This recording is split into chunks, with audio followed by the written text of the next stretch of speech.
Didik TV KPM. Okey, para murid-murid sekalian masih bersemangat bersama saya lagi? Alright, okey, bagus.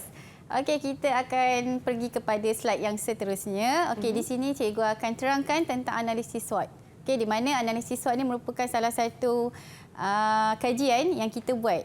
So, semua peniaga perlu tahu dan perlu ambil tahu. Okey, jom. Alright. So, ini adalah gambar rajah di mana gambar rajah ini merupakan salah satu ikon kepada peniaga-peniaga di luar sana untuk menggunakan sepenuhnya. Okey, di mana mereka perlu ambil tahu dan perlu tahu apa sebenarnya perniagaan yang perlu mereka jalankan. Okey, di sini juga bagi murid di rumah yang kurang jelas, okey, di sini cikgu ada buat stiker macam ni supaya pelajar supaya murid di rumah dapat tonton apa yang sebenarnya yang sedang cikgu bincangkan. Okey, so untuk analisis SWOT ni, kenapa kita panggil analisis SWOT? Okey, sebab dalam analisis ini kita akan membincangkan secara terperinci tentang setiap perkataan-perkataan yang ada di dalam slide tersebut. Okey, contohnya kita ada SWOT S. S ni lebih kepada stranger, iaitu kekuatan. Sebentar lagi saya akan terangkan apa dia yang kita nak tengok dari segi kekuatan. Okey, yang kedua adalah weakness, iaitu kelemahan. Okey, di mana kelemahan ini kita akan tengok dari sudut apakah antara kelemahan-kelemahan yang ada dalam perniagaan. Okey, yang seterusnya adalah opportunity, iaitu peluang. Di mana sebagai seorang peniaga perlu cari peluang, perlu tahu peluang macam mana nak meningkatkan prestasi perniagaan. Okey, contoh macam Ria tadi cakap tentang perniagaan sambal kan. So Ria kena tahu apakah peluang yang perlu Ria ambil nanti. Okey. T lebih kepada threat. Threat iaitu ancaman. So dalam erti kata lain, ancaman ini sebenarnya lebih kepada tindakan. Apakah tindakan yang perlu diambil? So cikgu tak nak terangkan lagi sebab cikgu nak kenalkan dulu apakah sebenarnya SWOT ni. Okey. SWOT itu adalah satu kaedah. Okey, maksudnya di sini adalah kaedah dari segi kekuatan, kelemahan, peluang dan juga ancaman ni merupakan kaedah di mana kaedah ini kita menganalisis apa yang ada dalam perniagaan. Maksudnya peniaga menggunakan kaedah ini untuk merancang, untuk mengkaji apa masalah yang berlaku di dalam perniagaan. Okey, selain itu dia merupakan satu perancangan yang teliti dibuat oleh dalam perniagaan, di mana menjadi satu panduan kepada peniaga untuk melihat apa yang ada di dalam perniagaan tersebut. Okey, yang seterusnya, kenapa wujudnya SWOT ni? Wujud kerana dia merupakan salah satu cara untuk menilai perubahan yang berlaku dalam persekitaran perniagaan, di mana sama ada perniagaan secara luaran ataupun dalaman. Maksudnya dia mempengaruhi aktiviti perniagaan. Okey, selain itu juga dia membantu membuat perancangan yang aktif secara lebih sistematik. Maksudnya bila kita menggunakan analisis SWOT ni, kita dapat merancang sesuatu benda dengan lebih sistematik. Kita berpandukan kepada analisis SWOT. Okey, saya lebih senang menggunakan perkataan supaya murid boleh ingat. Okey, seterusnya adalah komponen untuk kita menganalisis apakah faktor luaran dan juga faktor dalaman. Okey, kalau kita tengok kat sini ada 4 kotak ni. Okey, setiap kotak yang diberi terdapat faktor-faktor yang mempengaruhi dia. Okey, contohnya kekuatan dan kelemahan merupakan faktor dalaman yang mempengaruhi persekitaran perubahan dalam perniagaan. Okey, untuk peluang dan juga ancaman ni dia merupakan faktor luaran. Okey, sama juga macam kita menganalisis apa sebenarnya masalah yang berlaku dalam perniagaan. Okey, so kekuatan ni maksud dia keupayaan di mana kemampuan sesebuah syarikat, contoh yang dimiliki untuk bersaing dengan jenama yang dah terkenal. Contohnya kita dah ada jenama yang orang memang dah kenal. Jadi itulah dia kekuatan di mana mereka mempelbagaikan produk dengan menggunakan jenama diorang. Jadi bila kita sebagai pelanggan, kita membeli pun kita melihat kepada terkenalnya produk tersebut. Betul.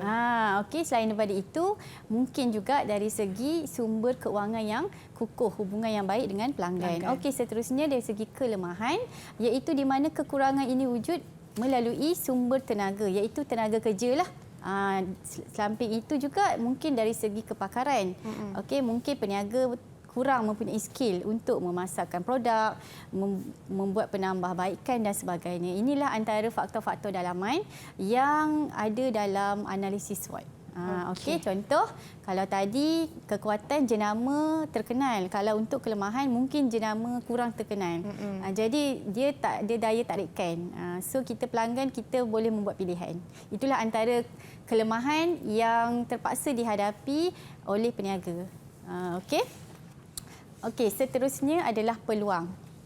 Okey, peluang ni di mana kelebihan yang diperoleh daripada perubahan yang berlaku dalam persekitaran.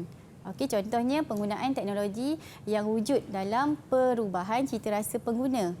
Contoh pada zaman sekarang kita membeli barang secara online.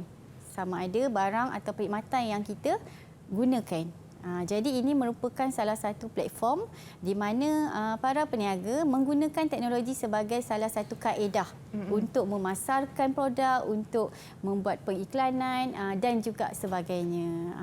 Okey, so inilah dia antaranya. Okey, kita pergi kepada ancaman. Alright. So macam mana para pelajar? Masih bersama dengan saya?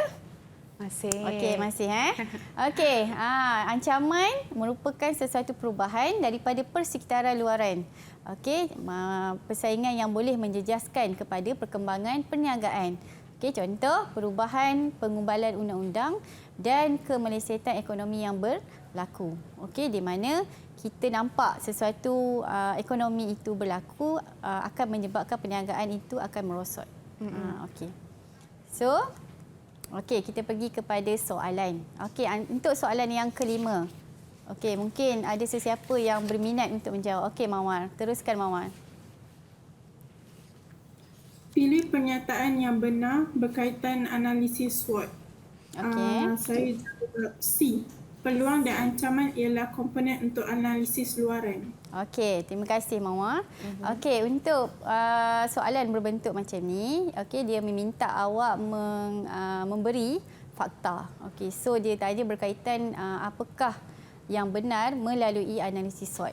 Kadang-kadang jawapan ini dia agak keliru, tetapi jika murid mempunyai fakta, dia akan boleh jawab soalan macam ni. So, kita akan tengok jawapannya adalah peluang dan ancaman ialah komponen untuk analisis luaran. So, ini merupakan salah satulah pernyataan yang benar, iaitu peluang dan ancaman ni merupakan analisis luaran bagi analisis SWOT. Okey. Okey, untuk soalan yang keenam, okey, di sini saya bawakan contoh soalan kajian kes. Kalau Ria nak tahu, ini merupakan soalan kajian kes yang para pelajar perlu mengkaji apakah sebenarnya yang berlaku dalam situasi tersebut. Okey, mungkin soalan yang keenam ni mungkin Ryan boleh?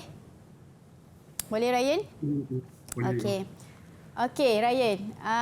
So berdasarkan petikan di atas, apakah analisis SWOT yang terlibat? Okey, kalau kita tengok sini kajian kes dia adalah butik tersebut membeli pakaian secara pukal dari negara Vietnam dan kos yang rendah supaya dapat menjual dengan harga yang paling murah antara pesaing di pasaran. Okey, so apa jawapan awak? Awak pilih analisis apa?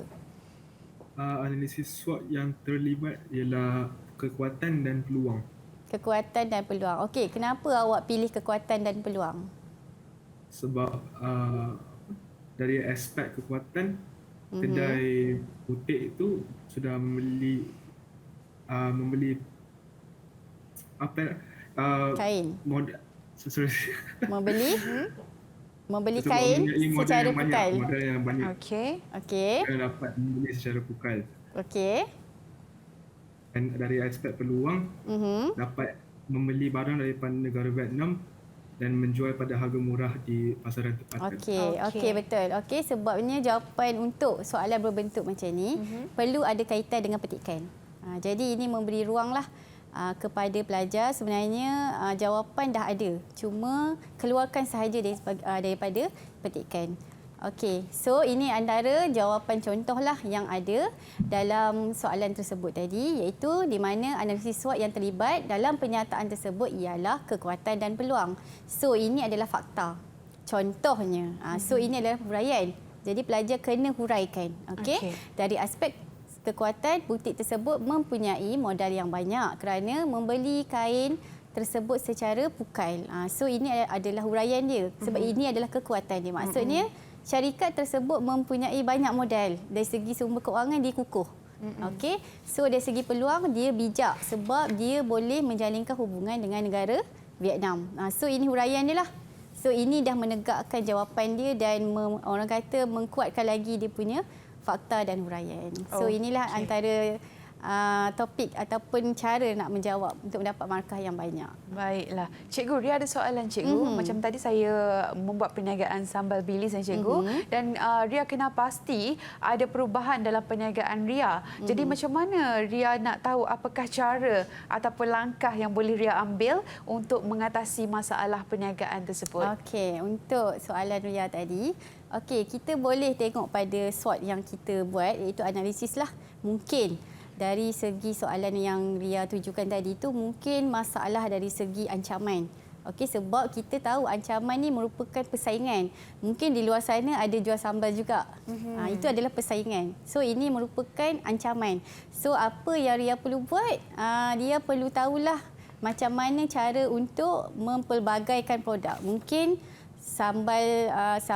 produk sambal tu mungkin akan buat orang kata membuat lebih pedas sikit ke ikut kategori. Pedas banyak, pedas sikit dan macam mana. So mungkin kena ubah sambal tu jadi manis ke apa ke. Itulah antara yang perlu dikaji. Okey, yang perlu dikaji. Okey. So untuk yang kedua mungkin Ria perlu tengok pada peluang. Mungkin peluang itu boleh dilihat, mungkin boleh memasarkan produk di luar negara dan sebagainya lah. So inilah dia antara analisis SWOT yang kita guna pakai. Okey? So itu sahajalah daripada saya. Baiklah cikgu, dan mungkin rumusan untuk sesi pembelajaran kita pada hari ini cikgu? Okey, rumusan apa yang dapat saya simpulkan pada hari ini dalam apa jua perniagaan yang kita kaji untuk topik yang dalam tajuk ini, murid-murid perlu faham apakah yang dimaksudkan dengan faktor luaran dan juga faktor dalaman dalam sesebuah perniagaan. Sebab faktor-faktor inilah yang menyebabkan perubahan-perubahan berlaku dalam persekitaran perniagaan. Didik TV KPM